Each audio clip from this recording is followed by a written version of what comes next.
कुछ बच्चों की कॉल्स हमें आई है और मैसेजेस भी आई है रिगार्डिंग CUET UG 2026 रजिस्ट्रेशन, जिसमें बच्चों का ये कहना है हमने फॉर्म कहीं से भरवाया था और वहाँ पे जिन्होंने फॉर्म भरा उन्होंने हमें 4 या 5 सब्जेक्ट्स या 6 सब्जेक्ट्स रखे हैं जिनमें हमें अपीयर होना है और इस वजह से हमें एक्स्ट्रा पेमेंट भी करनी पड़ी।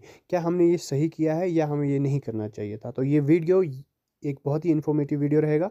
आप उन सब दोस्तों के साथ ये वीडियो शेयर कीजिएगा जिनको CUET UG में अपीयर होना है या जिनको अभी ये फॉर्म सबमिट करना है। वो घर बैठे भी अपना फॉर्म सबमिट करा सकते हैं, हमारे साथ व्हाट्सएप पे डॉक्यूमेंट शेयर करेंगे, घर बैठे आपका फॉर्म सबमिट होगा।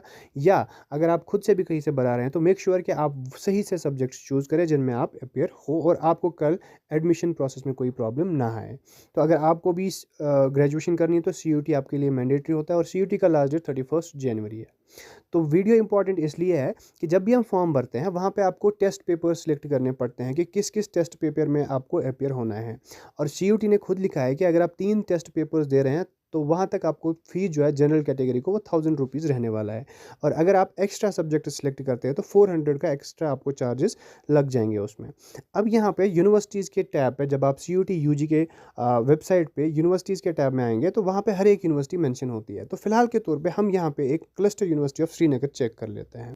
तो ये रहा क्लस्टर यूनिवर्सिटी वेबसाइट का एक PDF जहाँ पे उन्होंने कोर्सेज़ के रिलेटेड एलिजिबिलिटी रखी है कि अगर आपको यहाँ पे एडमिशन लेना है किसी पर्टिकुलर कोर्स में तो आपको इस टेस्ट पेपर में अपीयर होना है और साथ में आपको ये एलिजिबिलिटी रहनी चाहिए। तो अगर हम देखेंगे कुछ टाइम पहले मुझे एक बच्चा कॉल कर रहा था रिलेटेड, उसको क्लस्टर यूनिवर्सिटी में अमर सिंह में कॉलेज लेना था CUET के थ्रू। तो वो ये बोल रहा था मुझे कि मैं जब फॉर्म भरने गया था तो उन्होंने मुझे बोला 5 सब्जेक्ट्स आपको सिलेक्ट करने हैं, BBA में उनको एडमिशन करना था। तो ये BBA का कोर्स है, यहाँ पे मैं आपको दिखा देता हूँ, ये BBA का आपको शो हो रहा है।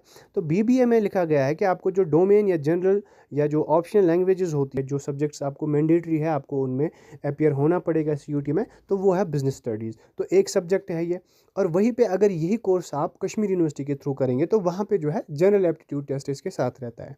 मोस्टली कश्मीर यूनिवर्सिटी में जो सब्जेक्ट्स है जिनमें आपको कोर्सेज करना है, चाहे वो BSc करना हो, BA करना हो विद मेजर माइनर, वो सब कुछ वहाँ पे दिया गया है।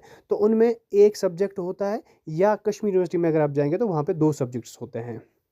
अब कुछ बच्चे ऐसे होते हैं जो चाहते हैं कि हम एक ही सब्जेक्ट में ना करें, हमें बैकअप रहे कि कल को हमें अगर उस सब्जेक्ट में हमने अच्छा स्कोर नहीं किया तो हमें कोई और सब्जेक्ट भी पीछे से बैकअप रहना चाहिए जिसमें हम में भी अच्छा कर पाएँ और एडमिशन हमें अच्छे से मिल जाए। ऐसा ना हो कि फिर हमें एडमिशन में कोई प्रॉब्लम आ जाए। तो वो 1-2 सब्जेक्ट्स और रखते हैं। जैसे अगर मुझे BSc करना है, मुझे BSc इन ज़ूलॉजी करना है या BSc इन बॉटनी करना है, तो मुझे वहाँ पे बायोलॉजिकल स्टडीज़ या बायोटेक्नोलॉजी या बायोकेमिस्ट्री का सब्जेक्ट रखना है। इसमें मैं BSc zoology, BSc botany, BSc biochemistry या BSc बायोटेक्नोलॉजी कर सकता हूँ। बट अगर मुझे केमिस्ट्री भी करनी है तो मुझे इसके अलावा केमिस्ट्री भी साथ रखना पड़ेगा।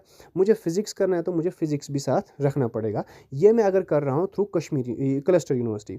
और वहीं पे अगर मैं यही कोर्सेज़ कश्मीर यूनिवर्सिटी के थ्रू करूँगा या कोई और कोर्सेज़ जिनमें वहाँ पे मेंशन सही से किया होता है कि आपको जनरल एप्टीट्यूड टेस्ट में ज़रूरी एग्ज़ाम देना पड़ेगा।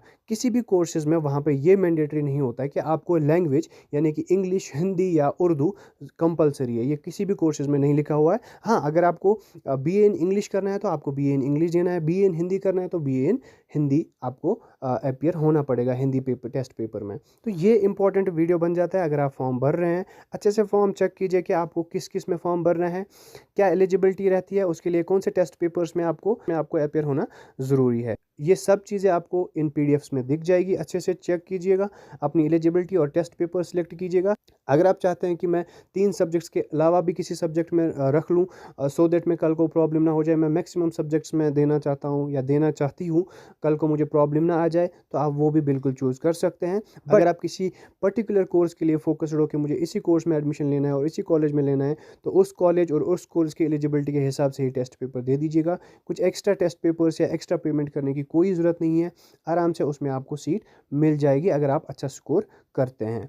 तो बाकी ये वीडियो उन दोस्तों के साथ ज़रूर शेयर कीजिएगा जो रिसेंटली 12th पास हुए हैं और CUET के थ्रू अपना एडमिशन करना चाहते हैं डिफरेंट यूनिवर्सिटीज़, डिफरेंट कॉलेजेस में, ताकि वो भी अपना फॉर्म घर बैठे हमसे सबमिट करा सकते हैं विदाउट एनी एरर।